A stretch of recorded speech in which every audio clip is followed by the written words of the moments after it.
David Hellman. That's the next segment. We're now joined by PGA Tour Caddie Micah Fugitt, who joins us on Sikkim 365 Radio and 365 Sports. He's at Brookline. The U.S. Open is there. What a week it is. Micah, thanks for your time. You had a practice round today with your golfer, Lingmerth. What was it like out there today? And give us an idea of the personality of this great course. Old school, classic golf course. It was amazing how many people were already out there on a Monday. Lots of guys playing golf, lots of fans. The course is in great condition. Heard a lot of good feedback from most of the pros, how good it is, and I think it's going to be a really good challenge for the players this week, and I think it's going to be good to watch on TV. So, Micah, do you feel, is there palpable tension about this LIV Tour this week? I mean, is it there, or is it those guys did their thing and then there's the guys who are staying back? There's definitely a lot of tension going on, not so much between the players, but between the tour and probably the USGA with their decision to let the guys play after the PGA Tour had suspended them. But I don't think you're going to see any animosity between the players. I mean, they get it. They're getting thrown a lot of money in their face. It's hard to turn down. There's a lot of guys that are against it, and it's going to be interesting how these next couple months play out. I thought there's going to be a lot of changes on the PGA Tour because of this, and I have a feeling you're going to start seeing more and more guys jump to the Liv Tour. Micah, you're out there. Did you hear any heckling at all? I mean, I know you're worried about your guy and worried about the walking things off to get ready for the tournament. It starts on Thursday, but was there anything of that you saw? No, not at all. Now, come Thursday, that could change. Yeah. I know we did play with a particular pro today, and his one concern was being paired with Phil Mickelson, and I think there's a lot of guys. I mean, it's going to be interesting to see how the fans accept Phil. I think he's the most polarizing of all the players this week because of his comments that were made earlier this year. So I kind of feel bad for the other two guys that are paired with Mickelson, or possibly any of the other guys, but Mickelson is probably the one that's under the microscope the most. Well, Oosthuizen's one of them, and Shane Lowry's the other, and Oosthuizen's also a part of that tour that opened up last weekend as well. Let's discuss what you have.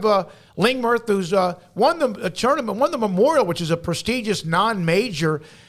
You were with Gim. You've also been with Billy Horschel. You've had your guys that you've caddied for, but things changed recently for you. Kind of give us an update on that?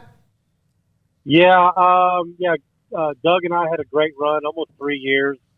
After the Wells Fargo, he decided that he wanted to go in a different direction, and that's the way it is. That's the life of a caddy on the PGA Tour. You know, we're all week to week. There's no hard feelings there. I wish him the best. I got a call from Lingmerth asking me to work the Memorial. Of course, he got a sponsor's invite there because he's a past champion. Worked for him there. He ended up getting in the Canadian Open. He asked me to go there. I said, sure. And while we were in Columbus for the Memorial, he actually did the U.S. Open qualifier. And we ended up being the first alternate from that site, which was third overall. And luckily, we ended up getting in the tournament on Saturday. So he's had a good track record at the U.S. Open. I think he's played 3 U.S. Opens, and he's finished top 25 in all 3 of them. So I'm looking to see him continue that trend. It'd be nice. How long before you can feel comfortable, vice versa, when you have a new pairing? Oh, when I get a new player? Yeah, when you for you to get comfortable understanding him and vice versa, him understanding you. It totally depends on the player. David has been on tour. I don't know. He's been around for about 10 years now. He's struggled the last 2 or 3 years of his game. He's kind of coming back in form. He doesn't have full status right now. But for him, we've known each other throughout the years, so it was kind of easy. He's a super nice guy, easy to work for. It just depends on the player. Actually, some players demand more from their caddy. David, he'll ask me the number and what club he should hit, and then he pretty much reads his own putts and whatnot. But it's just it'll take during a practice round you kind of get a feel for what their tendencies are. Which way they like to shape the ball, how far they hit it. But just kind of depends on the personalities. But David and I have had no issues whatsoever. Yeah, he's got a great track record. The 3 times he's played in the Open, 21st, tied for 21st, 12th, tied for 17th as well. You could always, he's an Arkansas kid. You could bring up them being in the College Baseball World Series right now, right? Oh, yeah, he absolutely, somebody walked by him today and said, "Go Hogs." And I looked at him and said, "Did you guys make it to the World Series?" And he said, "Yeah." So he's, he went to the University of Arkansas. He's a diehard Razorback fan.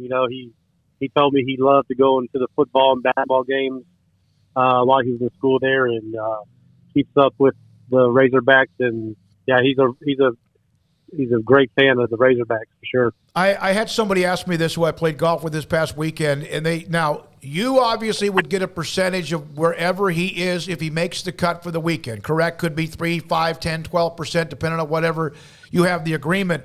How much do you get to Brookline? Is there a stipend beforehand no matter what? The players actually do get a stipend.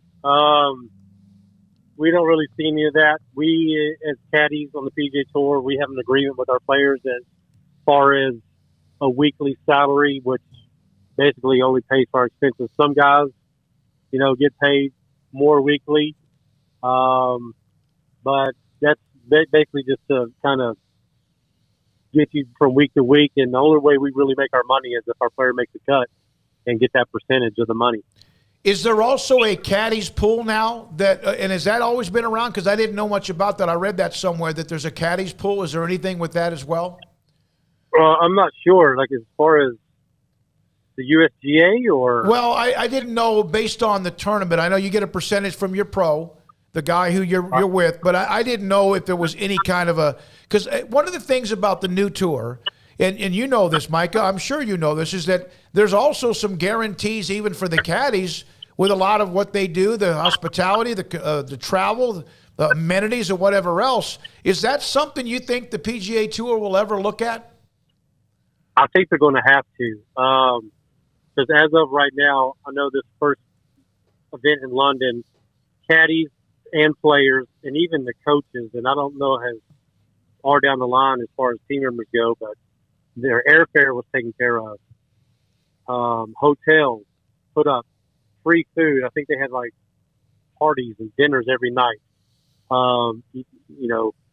Transportation is free. On the PGA Tour, even the players are out of pocket. The players are responsible for, their airfare. They do get free rental courtesy cars, but as far as accommodations and airfare, they're on their own on getting from tournament to tournament, and so are we as caddies. The Liv is definitely. They've upped the game. Paying just no money out of pocket, and they're paying big time money. So I think the PGA Tour is going to have to try to do something to step up their game, or they're in big trouble. Wouldn't that also help them getting guys to play more tournaments? I've heard, Monahan's mentioned that in the past, that he'd like a lot of the guys to play some of the more tournaments than they do. If all these expenses were taken care of, wouldn't you think that would at least get them into 1 or 2 more a year? You would think so. The top players, they're not the ones that are hurting. They're flying private, whatever. It's the guys, that are struggling to keep their card that are, it could make a big difference for those guys. But, they're not really worried about those guys. Like I said, this Liv Tour is going to change the game forever, and if they stick around, and the way it's going right now, they've got some good momentum. I hate to see it. I hope it doesn't happen, but if you know, a couple, three more of these top players jump ship, then I mean the tour is going to be in a really tough position. Mike, I hope you don't mind me asking, but have you been contacted by Liv? I have not. No, I have not. But you know, we played a practice round with somebody today, and we were discussing it, and he's kind of on the fence. And I told him, I said, hey, I don't blame you. You know, they can go out there and in 3 years they can make more money than they would ever make in the whole career on the PGA Tour. So, like I said, I don't blame these guys that are doing it. Most people play sports for the love of the game, but when they're at professional level, it's all about getting paid. And you know, more power to them if that's what they want to do. Well, one of the other things is that everybody makes the cut. 48 players, all of them earn money. The lowest in the recent tournament in London got $120,000. So that means every caddy will get money every single week. It doesn't have to result to just to making the cut, which I know the stress and pressure is insane. So is this you mentioned kind of the course itself. You can't miss the fairways there. You hear that a lot at the U.S. Open, but we saw DeChambeau just blow it by everything. And even last year with Rahm, is this one where you absolutely really do need to keep it between the lines, so to speak?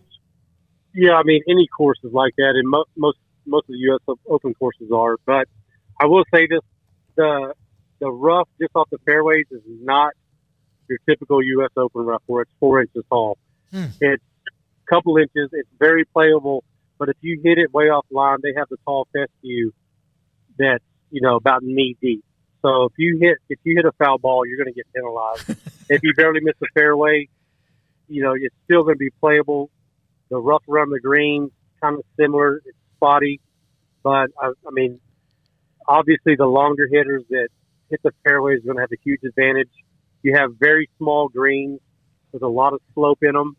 You're going to see a lot of, especially if it gets firm throughout the week, you're going to see guys hit a good shot, and it's going to it's not going to turn out good. And then you're going to vice versa. You're going to see some guys that hit a bad shot, and it's going to turn out really good.